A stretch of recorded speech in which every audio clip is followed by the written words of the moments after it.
What's going on, 49er faith, 49er fam, 49er gang? This is your boy Niner Gang Podcast back in the building with another video, man.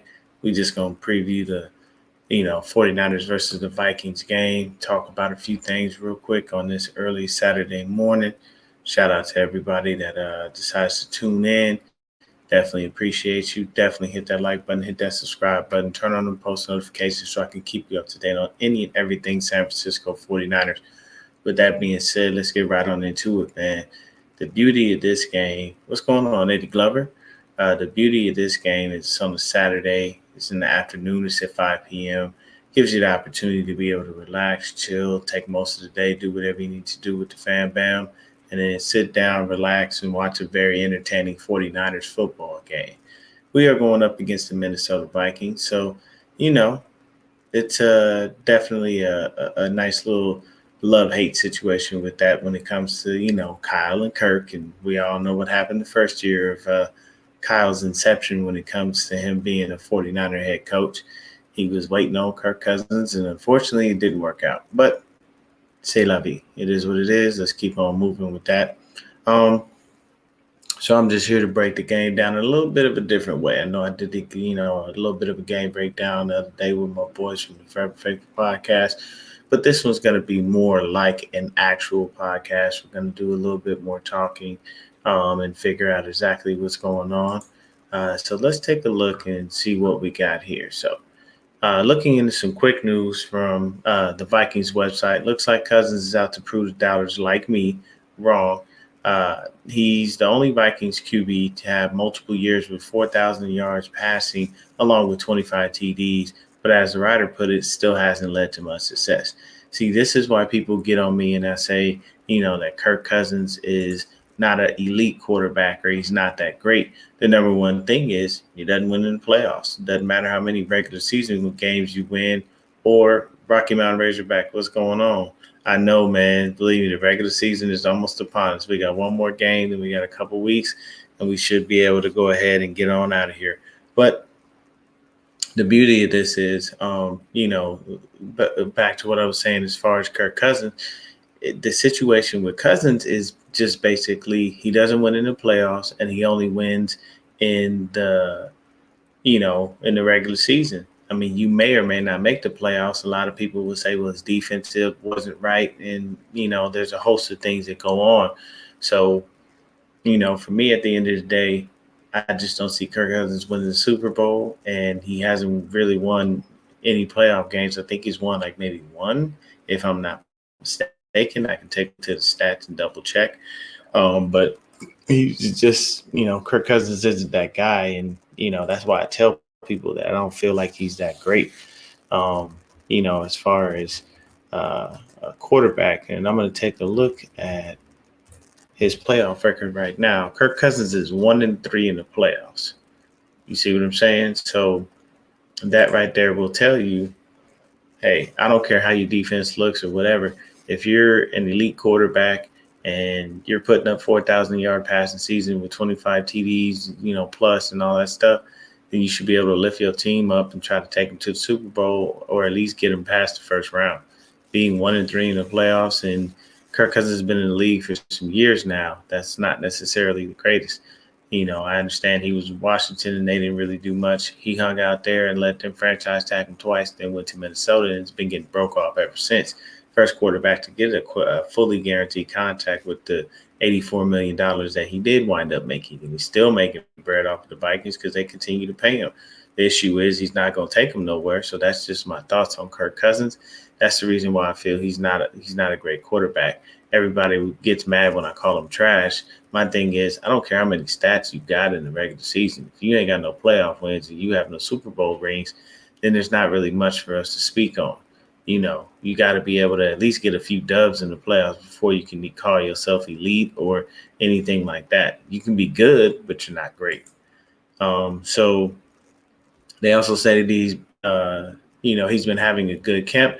They're also looking for a big offseason. They're also looking for a big season from an offseason investment. in Zadarius Smith, hoping the combo of him and Daniil Hunter will be a formidable force on that line. Justin Jefferson is still JJ, shooting to continue his reign as the top receiver in the NFL, along with Adam Thielen and Dalvin Cook. They are the three-headed monster for the Vikings with Kirk Cousins at the helm. They like their first-round pick, Louis Cine out of Georgia. The writers are stating he will find his way on the field as a dynamic defensive back, and he'll be pushing for a starting spot. The new regime is liking what they see from Kellen Mond and feel he may have beat out Sean Mannion for the backup spot. So in this game, Vikings fans will be watching closely as their QBs battle it out for a roster spot versus a hellacious 49ers defense. The Vikings like their kicker, Greg Joseph, and the new coaching staff in Minnesota is embracing players from the old regime into the new one. Second-year receiver KJ Osborne is slated to break out this year and has reportedly taken the wide receiver 3 spot and got it on lock. We'll pay attention to what he does. We'll pay attention to what he does in this game versus our DBs, since we have so much competition and a few guys out. DB Booth for the Minnesota Vikings. They seem to currently like at the number 3 behind Patrick Peterson and Cam Dantzler, who a few 49ers fans were hoping we would trade for when the offseason first began due to our DB room at the time. Now we have no need since we have depth at that position in ways you can't imagine. The Vikings like the progress of their O-line, but like us having an issue at center to an extent. The 49ers have solved that issue, but the Vikings not so much. They say their center has gotten worse and could be benched as he was midway through the season, last season. Look for that line to look for that defensive line to make his day worse. The Vikings like their draft class and are impressed with all of them, hoping they can make an impact. So the Vikings went ahead this year and they drafted Louis Cine, safety out of Georgia, Andrew Booth Jr., who I just spoke about, a cornerback from Clemson, Ed Ingram, a guard from LSU. They like him as well. This guy is on the offensive line and has been working very well. So they feel like everything on their offensive line is great except for the center position. So they have to solidify that. Otherwise, that can definitely be a struggle because the center to quarterback exchange and their connection, along with the center calling out, most of the protections and being able to make sure that the O-line is intact because they are the QB of the O-line, it definitely, lends us to a situation where we're trying to figure out exactly what's going on, and they want to make sure that they get that as a solidified spot. Other than that, you could have a lot of trouble in paradise if you don't have a good center. Believe me, because if those protections don't get called right and you don't see certain things as a quarterback, it's the center's job to protect you. And if he ain't protecting, you can get killed out there. Don't believe me? Ask Joe Burrow. He got sacked 9 times in one game last season. It was horrible. So they got another linebacker, Brian Asamoah. Brian Asamoah. They've got another defensive back, Caleb Evans out of Missouri. Isezi Otamiwu. He's an edge rusher out of Minnesota. Ty Chandler, running back out of North Carolina. Verdian Lowe, another offensive tackle from Illinois. Jalen Naylor, a wide receiver out of Michigan State. And Nick Muse, a tight end from South Carolina, was their last pick in round 7. A couple picks before Mr. Irrelevant, a.k.a. Brock Purdy. But they do say that they like this kid, Ty Chandler. He's shown them some flashes in camp that he can be a really good running back. And we'll see what happens with Mr. Chandler when he comes up against that 49ers defensive line and those 49er linebackers, because that's definitely going to be a situation where, they figure out exactly what's going on with who and how things are going to work. CG Ruthless, what's going on, man? Yeah, you say you like him. He's a linebacker from Oklahoma. So when you look at the depth chart, you probably won't see a lot of the starters. I don't think we see too much Justin Jefferson and or Adam Thielen. Most likely, maybe we probably won't see Kirk Cousins. And we'll start to see, a couple of other guys, but they'll have their backups in there. We'll have our backups in there. I don't believe you see Eric Kendricks out there, maybe not much of Daniil Hunter. It's just because it's a preseason game. I don't think that these guys are going to be out there playing because coaches want to protect their players, and that's basically the case. What did you say? How did you like Kinlaw running over the Vikings left guard? Kinlaw has the nastiest bull rush in the game. I can tell you right now, if they just allowed him to bull rush pretty much every snap, he would most likely run over a lot of offensive linemen and maul a lot of them to death, just based on the fact of how big he is and how strong he is. They had a picture. Shout out to Steph.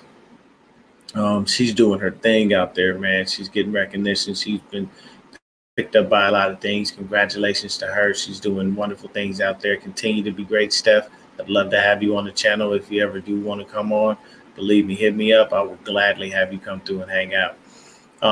But they had a picture of they had a little video of Kinlaw and Samson Ebukam walking together. Kinlaw literally looks like the fucking Black Hulk. That's literally what he looks like. That man is massive. And for somebody to be that big, moving in that way, is just insane. It's crazy, man. It definitely, would be a hard sell trying to stop that big ass dude from stopping you, from coming across your line and getting to your QB. He says, sucks, right? I'm trying to see someone in purple get fucked up. Guaranteed, man. Don't worry about that Rocky Mountain Razorback. It will happen today. That they don't have what we have as far as depth is concerned. And we're going to be out there doing some things ourselves. So jumping over to the 49ers. For the 49ers, this will be a game of backups outside of a few players. You will most likely see Burford, Banks, and Brindle out there as the interior O-line. Must gel properly in order for Lance to have a successful season. We'll call them the triple Bs. You know what I'm saying? That's what we're going to call them, the triple Bs, Banks, Brindle, and Burford. With Brunskill out and no one else, the 49ers expect to push for the starting spot. It will be a possibility that Brunskill makes the team as a do-it-all Swiss Army knife for the 49ers, along with keeping about 8 or 9 linemen to be safe during the season and stashing a few people on the practice squad.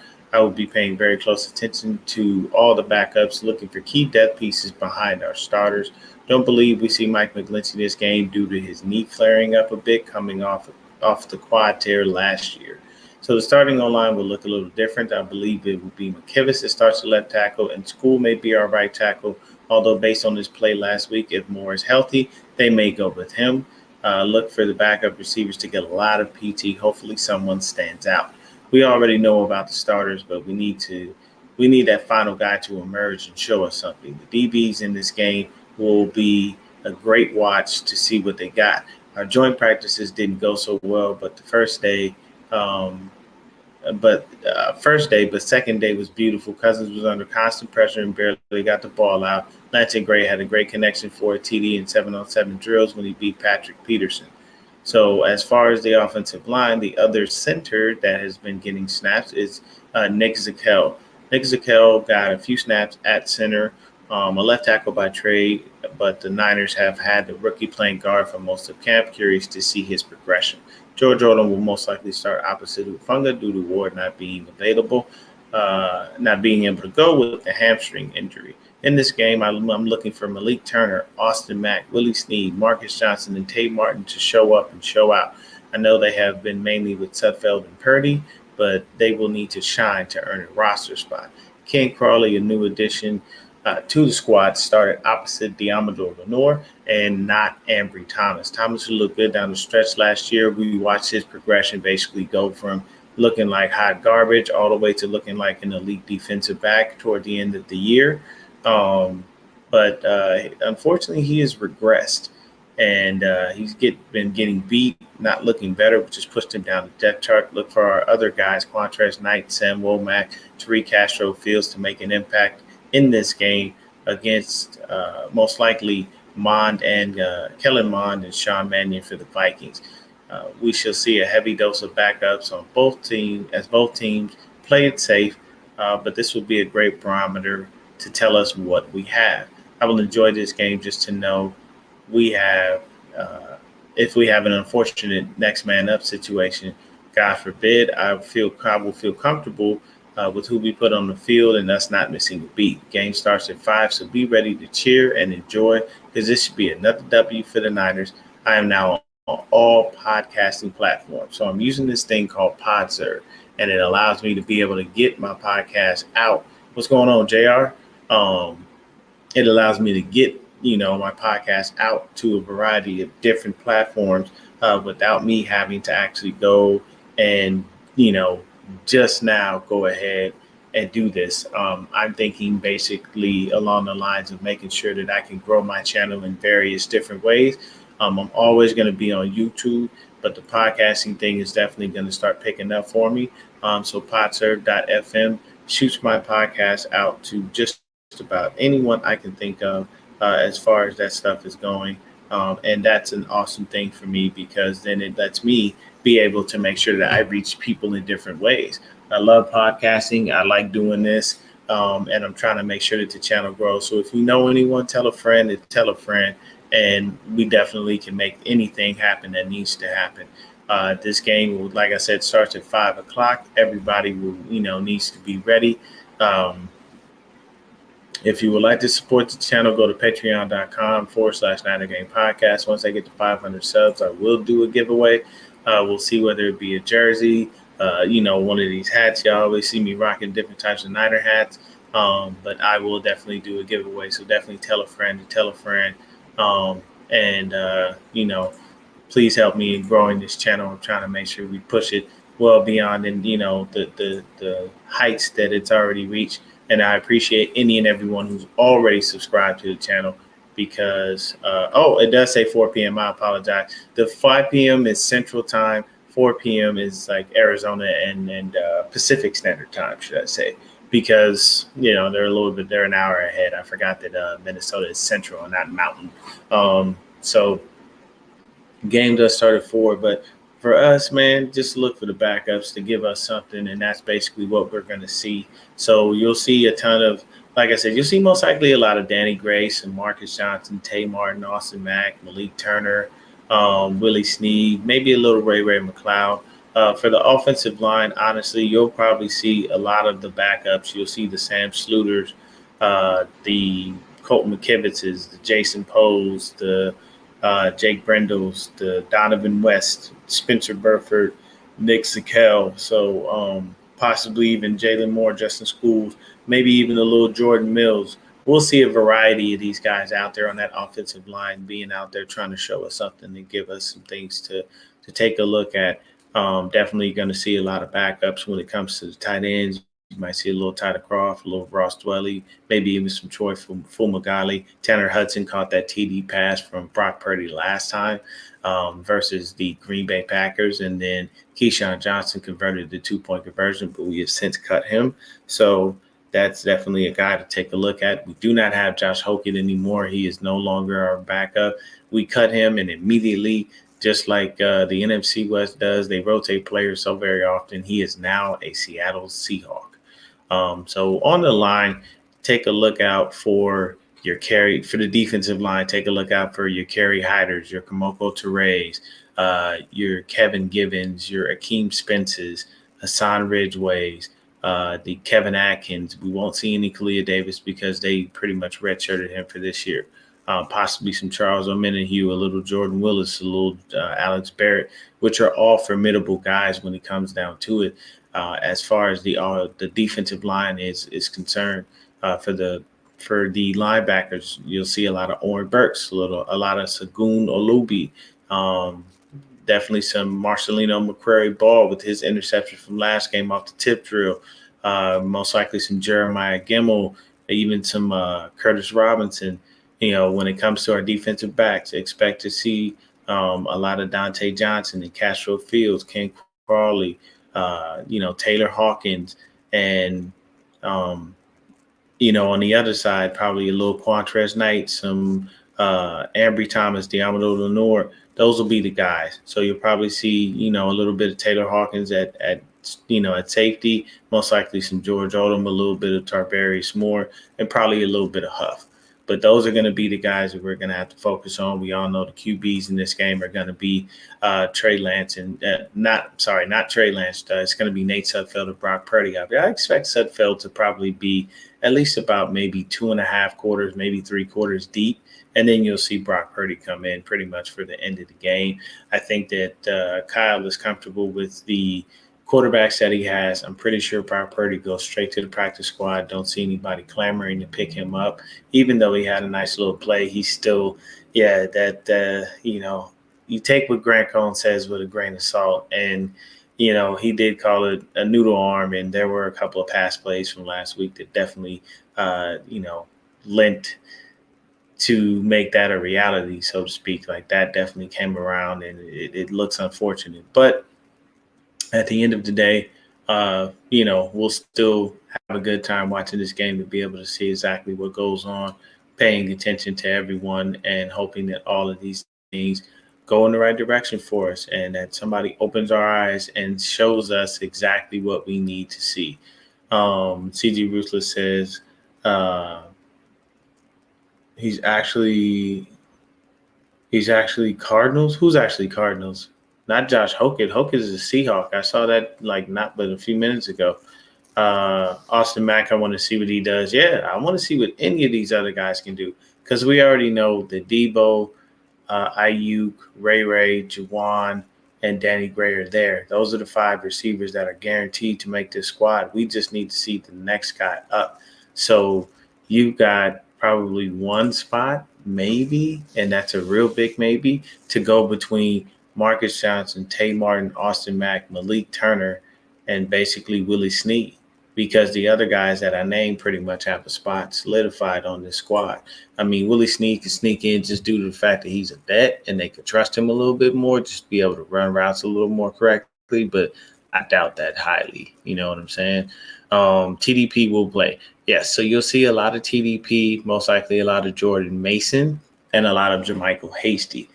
Trey Sermon walked off the field last week with a ankle injury, apparently, and I definitely don't believe he goes for this game at all. So that's an unfortunate setback for him, as he's looking to fight to make the squad, because last year they drafted him. He didn't do much. Kyle put him in the doghouse. He was almost never to be seen. He was a healthy scratch for plenty of games, along with the fact that they drafted Tyrion Davis-Price this year, man. So, that's definitely competition for him, and he was probably trying his best to be able to make sure he beat out the young rookie. TDP looked good in his last, in the game last week, so I'm not going to complain about that. But at the end of the day, you still got to be a little mindful and, open the door and allow him to be able to, get a proper moment and flourish and see what we can get, with him. And we'll see. It's going to be a lot of backups, but I know TDP will be playing. Let's see here. He said that CG Ruther says that Josh signed with the Cardinals tight end. Josh Hokett. He signed with the Cardinals as a tight end? I don't know why they said he was a Seahawk then, but all right. Whatever works. It's just typical for the NFC West to continue to rotate players. It's always like that. So it's not even really a big deal. I will say this. I'm definitely looking forward to the game just to be able to watch the backups. Once again, to see what we have as far as depth is concerned. Once we have that, man, we'll be perfectly fine. Rocky Mountain Razorback says, I like TDP. I see a future with him if he can stay healthy. Yes, and I don't think the TDP's outside of the realm of possibility of making this squad, and possibly Sermon just unfortunately being a draft pick that just didn't pan out. That's definitely going to be, the issue. Thanks for shooting me that link, CG. But it's a running back by committee thing with Kyle Shanahan. We all know and understand that. He's been that way from day one. He usually doesn't have one. He usually has at least a stable of 2, maybe 3 running backs. So it is what it is. But, hey, enjoy the game later. Like I said, please support the channel if you would like to. Patreon.com/NighterGame. To support the channel, you can go there, put in a donation. Doesn't matter what you give. If you want to, you can. If you don't want to, you don't have to. I appreciate anything that is provided to me, but I will give you guys a post-game analysis of the game. I don't think I'll be doing one immediately. I'll probably turn around and do one tomorrow in the morning because usually right after the game, there's so many 49er content creators literally going live like seconds after the game, and they do a quick analysis of everything, or they do a overreaction show. And believe you me, man, it sucks up so many different viewers. So I figure it makes more sense for me to come slide in, what I'm saying, early in the morning and get the viewers and get people, up and ready to move and kind of catch them while the juices be flowing. But yes, Monday will be popping. Check out, me, CG Ruthless, Antonio, Melissa, we're 49ers round check. Definitely going to be doing that and seeing what we can get. Trying to get a couple of guests on tomorrow morning, see if anybody will be up to be able to go ahead and go live. But if not, once again, your boy will be back. But thank you so much for tuning in. I just wanted to keep this show short and sweet and touch on some more basic things than what we did on last night's show. Last night's show was a lot of fun. It's always good when you bring your guys in because everybody has a good time. What's going on, Andy Smith? I see you out there, man. But hey, I thank you so much for tuning in. I will see you guys later. If I can, I'll jump on and definitely let you guys know. What time tomorrow? I'm gonna probably say I want to say probably about 8 a.m. 8:30, roughly around that time is when I'll most likely go live. The latest I'll go live is about 9 o'clock, but I'm probably gonna try 8 a.m. to 8:30 to make sure that I get on, get everything squared away, and make sure I get a good little bit of an audience in here. Thank you guys so much for tuning in. I appreciate everyone for listening. Be blessed. Have a wonderful day. Have a great weekend. And most of all, stay faithful, baby. Go Niners.